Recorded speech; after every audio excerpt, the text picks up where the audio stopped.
What's going on, everyone? Today we have the 2020 Ford F-150 Raptor. And my question for you today is this 2020 Raptor still the baddest half-ton truck that you can buy? We're gonna take a full look and go for a test drive coming right up. Real quick, before I start this off, I wanna give a big thank you to Rockwall Ford in Rockwall, Texas. If you're in the DFW area, be sure to check them out. I'll put their information in the description below, and be sure to ask for Nick.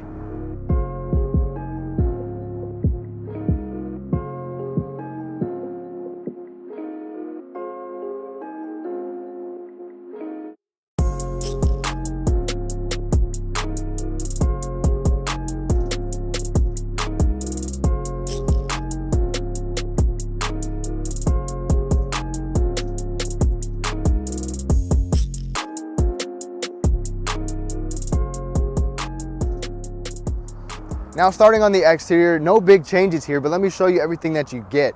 Even though it's in the F-150 lineup, it has some huge distinct factors with it. We still have these quad beam LED headlights that do a really nice job at night. You've got a nice daytime running light running around those. Even marker lights, because of the size of this vehicle. The marker lights look really cool at night as well. There's also this unique Raptor grille with the big Ford writing on the front, black grille.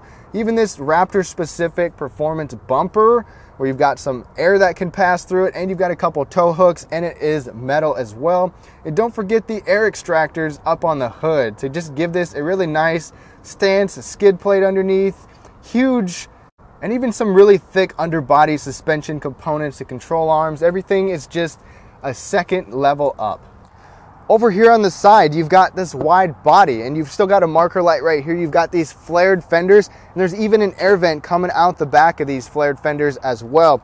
And right below that, we've got 17-inch forged aluminum wheels. Those are 315/70 series all-terrain tires, so you're good to go right off the bat. And you can even get tires that are clamped onto the wheel, just like some aftermarket ones. And then you've got vented front and back brakes. Now, this paint color is new as well. This is called the lead foot paint. It's really interesting. It looks pretty cool on this truck, especially with some of the accents on here. Honestly, I wouldn't hesitate to get this color. There's still some goodies on the side of this F-150 Raptor. So when I had this before, this has the spotlights in the mirror, LED spotlights, blind spot indicators in here, automatic dimming driver's side, and those spotlights really come in handy lighting up the side of the vehicle as well. And then also we've got the Fox live valve shocks. It enhances the existing system with internal bypass shocks, continuously variable compression damping. And when you're airborne, it sets the dampers to full stiffness to smooth out your landing. So 13-inch suspension travel in the front and almost 14 inches in the back, with ground clearance of 11.5 inches and the ability to forge 32 inches of water. And of course, you've got skid plates where you need them, plus an electronic locking rear differential. Out back, you've also got a really nice looking tailgate. Got some good Raptor badging on here. 2 tow hooks on the back bumper as well, with the dual exhaust with some black tips, and there's still a spare tire underneath. Now let's go ahead and take a look at the truck bed. Compared to other F-150s, this is where you're gonna lose the most amount of versatility. So if you really use your truck for truck stuff, towing and hauling, this might not be the best bet for you. But we still get a lot of nice features here. So first of all, you've got a power lockable tailgate, got your backup camera right here, the hitch line right where the hitch goes, even a light that shines down right where the hitch is for easy night hookups. Now opening it up, you've got this soft, lower and easy lift tailgate. It's really light anyways, but it's still easy to get in and out of here because we have the tailgate assist step. And in our particular truck here, we've got a spray-in bed liner. There's also 4 fixed tie downs. We have the optional LED bed lighting on both sides. This also has the box link tie down system. So still a pretty versatile rear end, just not quite as capable. One of those reasons is that you're stuck with a 5.5 foot bed. That's the only option here. And towing is a max of 8,000 pounds the way we're equipped, and payload is 1,200 pounds. Significantly less than the other F-150s. The Raptor gives us a smart key system. You've got a typical Ford key fob. You do get remote start on here, and you can open up your tailgate as well. And it's an automatic locking tailgate. Got a cool Raptor emblem on here as well. And we still get Ford's push button access right here. I'm glad that we have actual buttons instead of just a touch screen. And then you've got this button, you can push to lock it, or just slide your hand behind it and you're good to go. Now hopping in the front seat of the F-150 Raptor, it's still really big and comfortable in here. These seats hug you really well. We've got some nice bolstering on the side, some inserts, even Raptor branding on them. They're perforated, so they're heated and ventilated. Compared to some others that I've showed you, we don't have massaging seats or memory seats in this particular truck. Getting in and out is still pretty easy, even though it's a big, tall truck, because you've got a grab handle on each side, and we've got those assist steps as well. Steering wheel on this one is power, tilt, and telescoping, and it's also heated, which is really nice. Now the interior of this Ford Raptor is just like other F-150s, just a little bit different in some ways. I'm just going to show you a quick way of how practical this interior is to live with. Now starting over on the doors, you've got your typical swoop from Ford. You've got a nice big soft armrest right here. The material up above is also pretty soft. You've got real good storage area for some gloves, different things like that. A little storage nook right there. And water bottles can fit down there, but this lip kind of gets in the way. Right there you have the lights, your spotlights on the mirrors, and then you've even got adjustable pedals down below and your other light switch controls here. The steering wheel is leather wrapped. I really like the way it feels. You've got a nice big grip over here. You've even got the center red line, so when you're cruising and hauling butt down the desert, you know that you're straight. And you've even got some paddle shifters on here. You've got all the buttons for your radio, your voice controls, your drive settings as well. You even got Raptor branding on here also. Let's go ahead and start it up.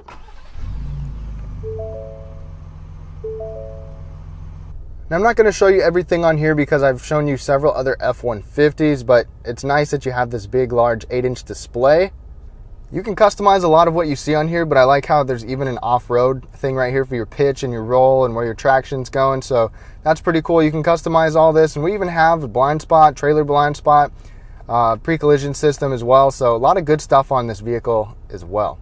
Now, even though you're probably not going to be going off-road with this a whole lot, it's probably a daily driver for a lot of people, which is part-time off-road, you can even change the steering feel from normal to sport to comfort. So it'll lighten up or stiffen up depending on what you got.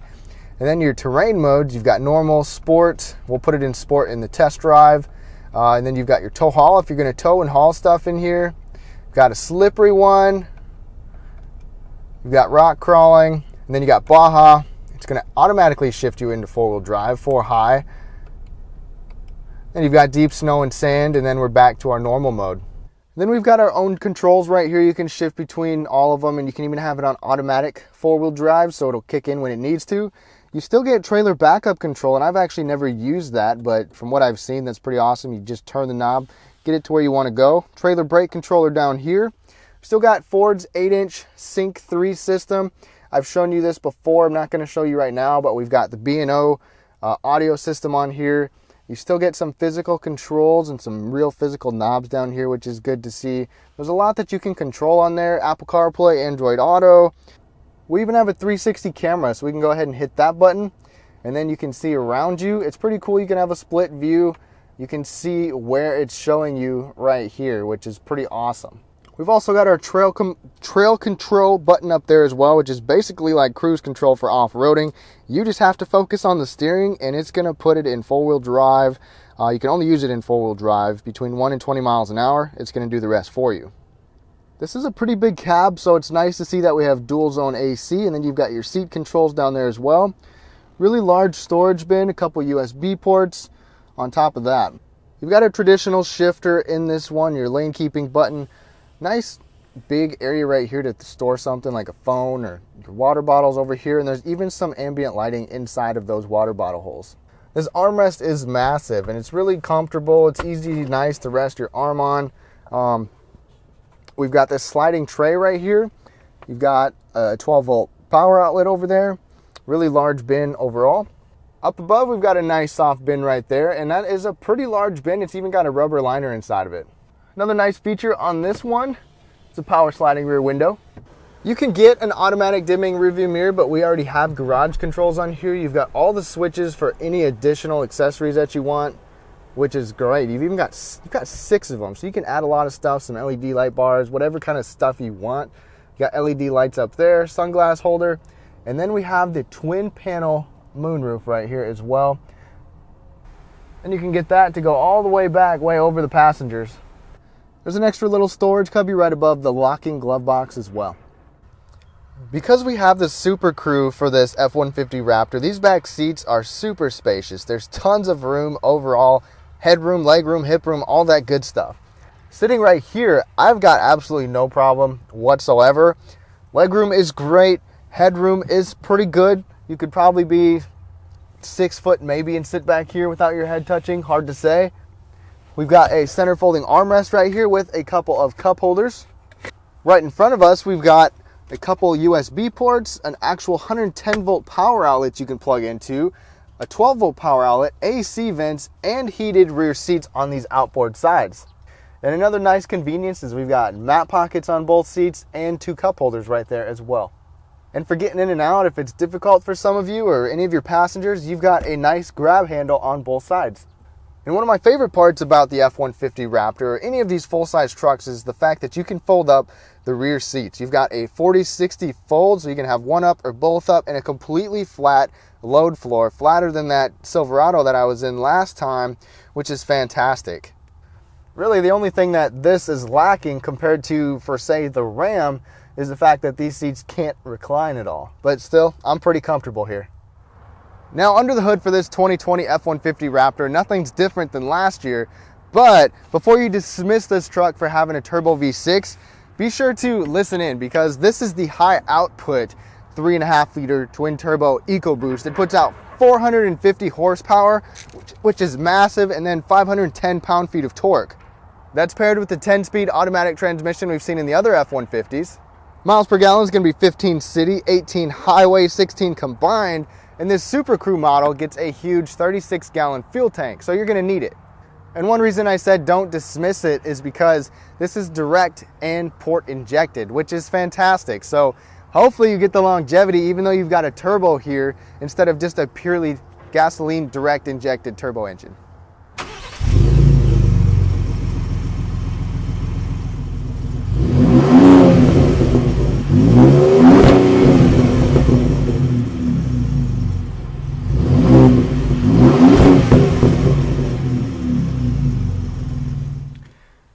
Alright, thank you so much for sticking around for a test drive. Now, I'm not going off-road. This is a dealership vehicle and my fuel light is on. I do have a longer test drive of the 2019 model if you guys want to check that out. But we're going to take this for a little drive here, put it in sport mode, going to tell you about how it drives, how it feels. And right off the bat, just first impressions of the Raptor is that even though it's just completely an off-road monster, it's still well-mannered on roads too. And this is wide. This is a wide truck, so daily living is going to be a little more difficult, especially if you live in the city or something like that, parking it. But really, I wouldn't mind. I love this truck. You know, it's for a special person.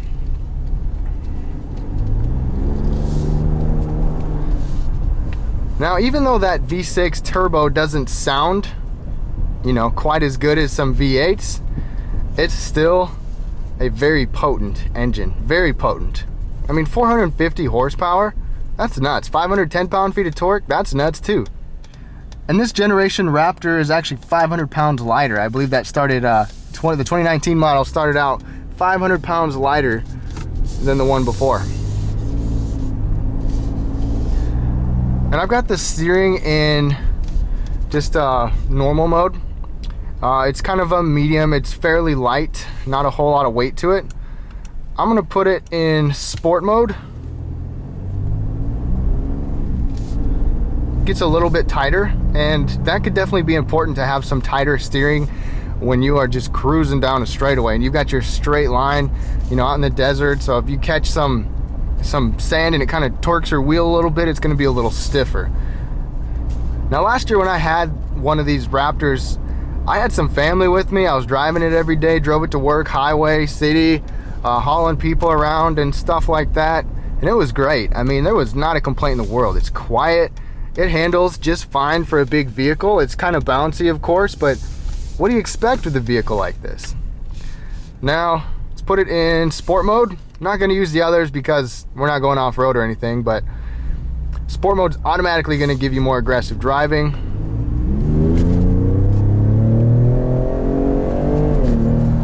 And it shifts hard. It kicks down and goes. And that turbo, man, that turbo really pushes at those lower mid-range RPMs. And that wasn't even floored. I mean, I'm not gonna just gun it around town. This is a dealership vehicle, like I said. But geez, the power in this thing is just awesome. Holds the RPMs. Gonna get it back into normal mode. Now, the sacrifice with this truck is if you're gonna be towing and hauling, it's not as good as, you know, the non F-150 or the non Raptor models, or even the other full-size trucks. But I mean, if you're pulling like a boat, if you're just hauling some you know, mid-sized stuff in the back of the truck, nothing real heavy, this is perfectly fine. I mean, you can't expect to pull and haul that much with the suspension setup that we have in the off-road variants that we got. And now, in the time that I had the 10-speed before, all the shifts were pretty smooth. You definitely don't really want to get stuck in stop and go traffic, because it's a lot of gears for it to sort through and kind of pick out when you're slowing down, speeding up constantly. But overall, I mean, even in just this short time, it's been smooth. In fact, I'm gonna pull it down into manual mode. Right off the bat, it's got us in 7th gear. And I'm gonna go through those in a little bit. Downshift, downshift, downshift. A lot of gears to go through. Barely even notice a difference as I downshift. And we're in first.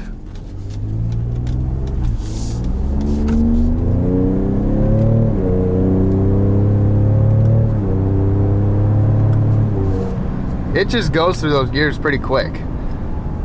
I mean, it's a responsive transmission. Can't complain. Even the brakes feel pretty good. We got vented brakes in the front and the back, of course. Overall, I really can't complain driving this thing. It's just fun to drive. Like I said, if you want to see a longer test drive and a little bit more kind of a different video on the Raptor, I'll put a link in the description below. And if you want to see some other F-150s, I've driven the diesel as well. Be sure to check that out. And I think it was the platinum trim, so pretty loaded up. And getting up to speed here, you can hear some of the powertrain noise, which is good. You kind of want to in a vehicle like this. But even with these big knobby tires, it's still quiet in here. We have laminated glass on the sides, and it's just quiet.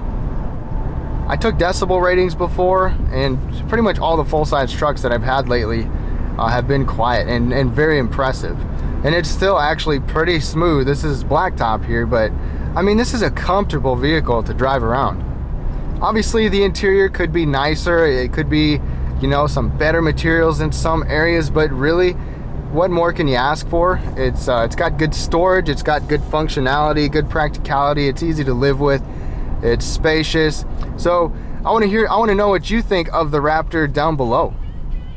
So going back to the beginning, is this the baddest half-ton production truck that you can buy? In my opinion, yes, I think it is. It's just another level above the off-road versions of like the Silverado Trail Boss, the AT4, the Ram Rebel, the current Ram Rebel, the TRDs. So the Pro 4X, in my opinion, it's just better than those. And there's just some huge changes to this compared to regular F-150s, at least until that Rebel TRX comes out. If you enjoyed this video, give it a big thumbs up. If not, go make your own video. Thank you so much for watching. Have a great rest of your day.